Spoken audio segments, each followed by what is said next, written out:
नमस्कार दोस्तों, क्या आपके मन में भी कभी ये सवाल आता है, अगर सब कुछ कर्म से होता है तो मैं इतना परेशान क्यों हूं?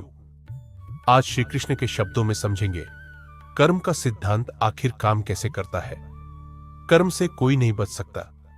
श्री कृष्ण कहते हैं, कोई भी मनुष्य क्षण भर भी बिना कर्म किए नहीं रह सकता। हम सोचें या ना सोचें, काम करें या ना करें, हर पल कर्म हो रहा है। इसलिए जीवन की समस्या ये नहीं है कि हम कर्म कर रहे हैं, समस्या यह है कि हम कर्म कैसे कर रहे हैं। समस्या कर्म नहीं, आसक्ति है। श्री कृष्ण कहते हैं, कर्म करो लेकिन फल की इच्छा मत रखो।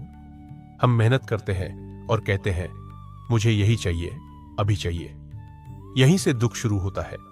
जब फल मन के अनुसार नहीं मिलता तो गुस्सा, डर और निराशा आती है। निष्काम कर्म का रहस्य श्री कृष्ण समझाते हैं। निष्काम कर्म यानी कर्तव्य समझकर कर्म, बिना स्वार्थ, ईश्वर को समर्पण। जब आप कहते हैं, मैं अपना पूरा प्रयास करूंगा, बाकी भगवान देखेंगे, तब मन हल्का हो जाता है। कर्म का फल कब मिलता है? कृष्ण कहते हैं, कर्म कभी नष्ट नहीं होता, फल मिल सकता है आज, कुछ समय बाद, या जीवन के किसी और मोड़ पर। देर का मतलब ना मिलना नहीं होता। दुख में श्री कृष्ण का संदेश जब अर्जुन टूट गए थे, तब श्री कृष्ण ने कहा था, तू कर्म कर, डर मत, मैं तेरे साथ हूं।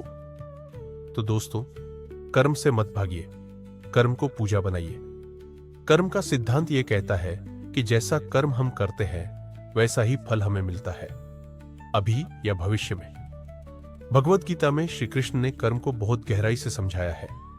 कर्म करना तुम्हारा अधिकार है, फल नहीं। श्री कृष्ण कहते हैं, कर्मण्येवाधिकारस्ते मा फलेषु कदाचन। अर्थ, तुम्हारा अधिकार केवल कर्म करने में है, उसके फल पर नहीं। मतलब, सही कर्म करो, परिणाम की चिंता ईश्वर पर छोड़ दो। निष्काम कर्म कृष्ण सिखाते हैं कि बिना स्वार्थ, बिना अहंकार और बिना फल की इच्छा से किया गया कर्म आत्मा को शुद्ध करता है। भाग्य भी कर्म से बनता है। कृष्ण कहते हैं कि भाग्य कोई स्थायी चीज नहीं है। आज का कर्म शासा, कल का भाग्य। धर्म के लिए कर्म जरूरी है। कुरुक्षेत्र में अर्जुन को युद्ध के लिए प्रेरित करते हुए कृष्ण कहते हैं, अधर्म के विरुद्ध खड़ा होना भी कर्म है। कर्म से भागना भी एक प्रकार का कर्म ही है।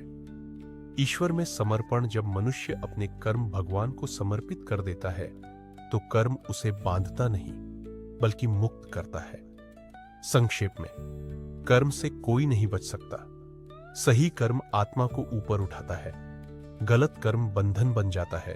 श्री कृष्ण का मार्ग। निष्काम कर्म। अगर वीडियो अच्छा लगा हो तो लाइक, शेयर और सब्सक्राइब जरूर करें।